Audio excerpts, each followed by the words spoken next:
Hi everyone, it's Jules and welcome to Jules Reads. This is my weekly reading recap for the week ending June 30th, 2024. We've made it halfway through the year. And in these videos, I like to talk about the books that I completed this week. I have two. I do have one DNF I want to talk about.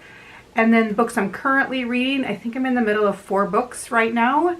And books I want to read, any sort of books I hauled this week or bought, and then any sort of plans that I did this week and any plans coming up, and then anything I watched on TV. So let's get started. I think this will be a pretty quick video because I do not have much for TV and movies to talk about. So the one DNF that I had is The Housemaid by Freida McFadden. I DNF'd this just because it wasn't the right time for me to be reading this. I don't think I'll come back to it though. And I have read another one of her books, which was Never Lies. I enjoyed it. It was fine. 3 stars type of book for me.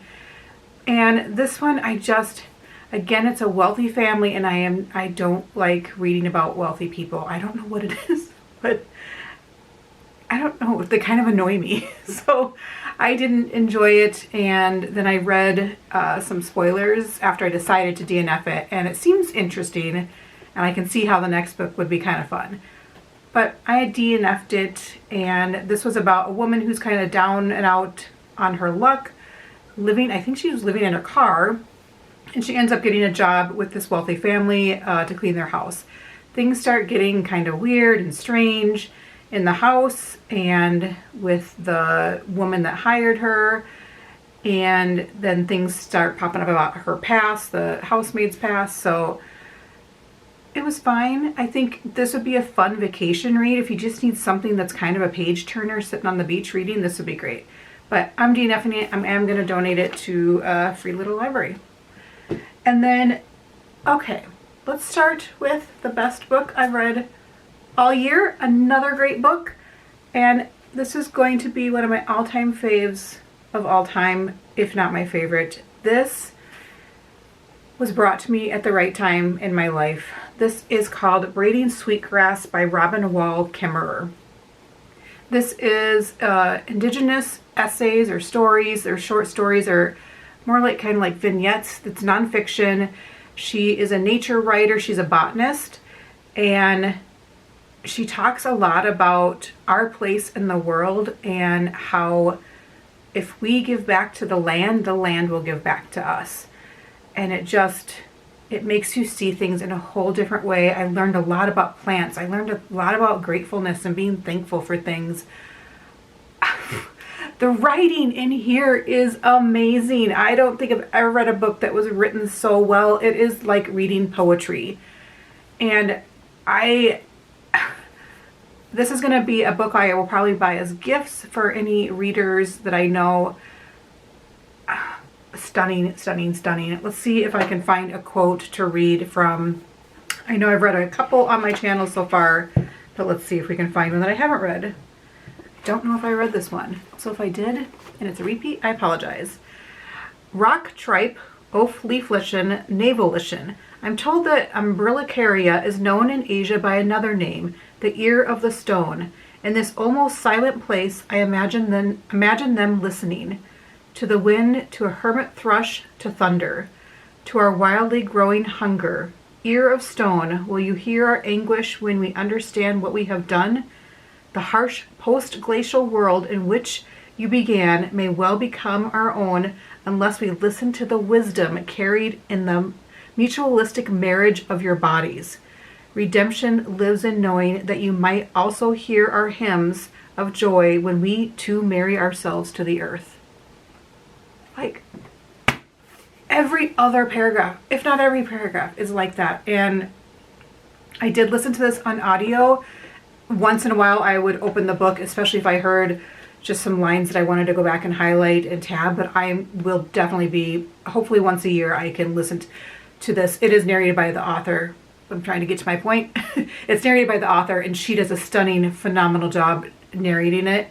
And I will listen to it again for sure and go back and highlight more and tab more. And this is going to be a well-loved book by me.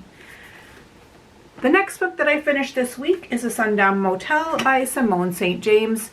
and I give this a 3.5 stars. This one I gave 20 stars. And this is 3.5 stars. It's fine. I had a good time. I finished it.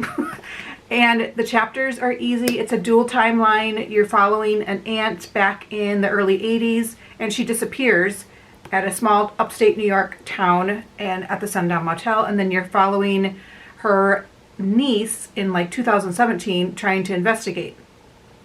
Now, I liked the writing. It was fine. I like the chapters. I like short chapters. I like the chapters. It kept me reading. Each chapter bounces between one perspective and the other, the aunt's perspective and then the niece's perspective. And I did really picture the Sundown Motel in this small town. I pictured it well. I wasn't a fan of the characters so much. I don't know. They didn't grab me. There was nothing really interesting about them. So I wasn't a huge fan of the characters, and it was just kind of boring. I found this in the horror section. This was actually our June book club pick, and I found it in the horror section at Barnes & Noble, and I was so excited to have a horror to read, and it's not that horror-y.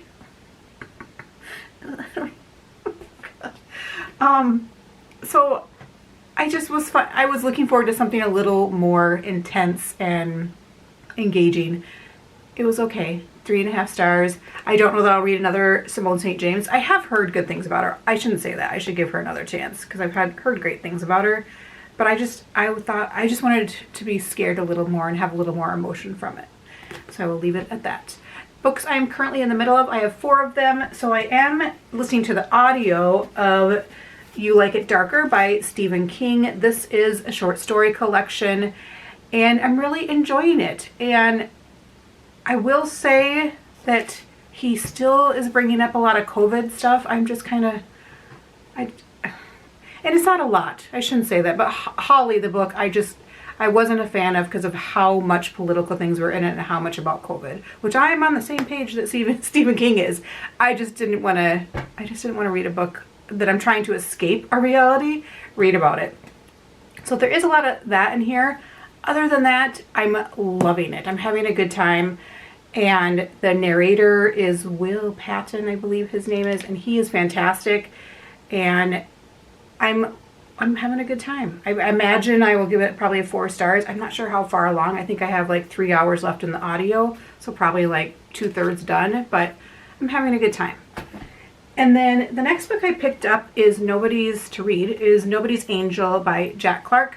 And what I learned is Jack Clark was, I'm not sure if he's still with us, but he was a taxi driver. And this takes place in Chicago. I cannot figure out the time. Maybe the 80s, maybe before that. I'm not really sure. She kind of looks like she's dressed like the 80s or 70s. Her hair is kind of 70s. I haven't quite figured that out yet. And what is happening is there are sex workers and taxi cab drivers that are being murdered. And it's from his perspective, he is a taxi cab driver in Chicago, and it's kind of more like just little views into his rides that he's doing and his gripes about people that are his passengers. And I love Chicago, so you're kind of getting, some visuals of Chicago. And there's some really funny parts in here. I have laughed out loud. I'm having a good time. This is one of those hard case books. Stephen King has some of them by this publisher. I don't know if it's a publisher. It must be. And I'm having a good time. I am only like 40 pages in or so, but I'm liking it. And then my husband and I are buddy reading together James by Percival Everett. And I'm on like chapter 10. He's on chapter 15. I need to get caught up to him. Probably after I am done filming this video, I will read some. It's a beautiful day outside, so I'm going to go sit outside. And this is a retelling of Huckleberry Finn from Jim's perspective. I'm really enjoying it. Again, I've laughed out loud in this book. I was not expecting that, which I don't know why, because I did laugh out loud in Huckleberry Finn as well, which I didn't realize how much satire is in that. But I'm enjoying it. I think it's brilliant, and it's just the perspective I was not expecting. Now, there are some major differences that I wasn't catching on to, but my husband pointed out, and I was like, oh, you're right. But that doesn't bother me. I'm enjoying that, and I'll give a fuller recap when I'm finished with it. And then slowly making my way through Outlive. This is a chunk book, and I'm probably on page 150 now. This is by Peter Attia, and it's a science and art of longevity, and it's okay. I feel like I'm in 150 pages in, and I've learned two things. That I need to get like a calcium test and a DEXA scan. So, and those two things, I don't think insurance pays for. So far I'm like, okay, now how much money do I have to spend to figure out that I'm not healthy? But it's okay. I will finish it. My cousin really recommended this book. So I will see. Now for books I want to read, it is all of those that I just showed you that I'm currently reading. I would like to finish, if I could finish all those this week, that would be 4 books to start off July, which would be great. And so the books I hauled this week, I have one, and I was questioning that. I'm like, I only bought 1 book this week, but I did. And this was All the Colors of the Dark by Chris Whitaker. I bought this in my vlog. If you watch that, you'll see at the farmer's market there was a little truck that was also a bookstore. It was so cute, and everything goes to charity. All their profits go to 2 charities in the Twin Cities. And I was like, how could I not buy a book? And I think, yeah, this is Jenna, Read with Jenna book club pick. I've heard great things about it, and I did have a friend that started it, and she was enjoying it. I don't even know what it's about. 1975. Oh, that's the year I was born. That's cool. 1975 is a time of change in America. The Vietnam War is ending. Muhammad Ali is fighting Joe Frazier. And in the small town of Montclair, Missouri, girls are disappearing. You know what? I'm not going to read any more than that. I don't like to know too much about it, but that sounds like a good mystery thriller to read. For what I watched on TV this week, it's really only Inside Number 9, which I have talked about before on this channel. I haven't watched anything new or anything like that, but Inside Number 9, if you don't know what it's about, I found it on BritBox. So, it's one of those you got to have another subscription. But if you like dark comedy, this is the best there is. And it is written and starred, and I'm probably direct a lot of it, 2 British actors. It is amazing. There was one episode I just watched this week that I was like, that's probably one of the best episodes of TV ever. It is so each episode is completely different, a whole new story and everything. And this one that I watched this week, it takes place in a hotel. Every episode, it's called Inside Number 9. Every episode has the number 9 in it somewhere, whether it's the number for the apartment or the restaurant, whatever. Every episode has the number 9 in it. So this was a hotel that was on the 9th floor. So you have room 911, 912, 913, 914. And all these people are coming in and out of this hotel. It just takes place in the hallway of this thing. And so it is just, it was like a musical, the way it's like it was choreographed. I'm trying to find the right words.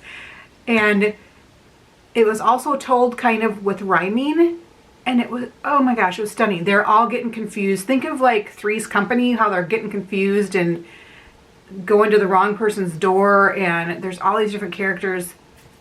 I don't know. This show is amazing.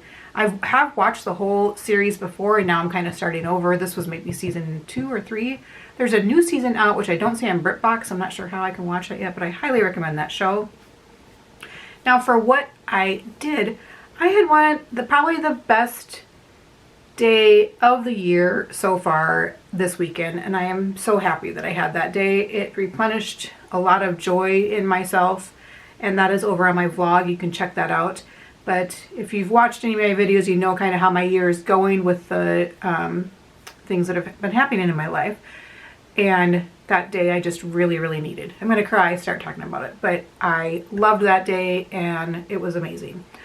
And what else did we do? So that day we went to, I went to the farmer's market with my book club friends, and then we went golfing. We went camper shopping. We went to my favorite restaurant in the Twin Cities, and then we did a little walkthrough of the Pride festivities that were going on downtown Minneapolis. And We did, no, we didn't play trivia this week, did we? Did we? Yes, no. I don't remember. Yes, we played. Oh my gosh. Yes, we played. And we're going to play this week, but not at the same place. And yeah, so that's what we have going on. We are moving my dad into a nursing home tomorrow. And so that will be nice for him to be settled somewhere. He's still in the hospital right now. And let's see, I think that's about it for the 4th of July is coming up. So happy 4th of July to all of you in America who celebrate. And I hope you have some good barbecues and some good fireworks. I'm not a fan of fireworks. They were going off last night until 1 in the morning, just in my little library neighborhood. I wish I lived in a library. That's maybe what I was thinking.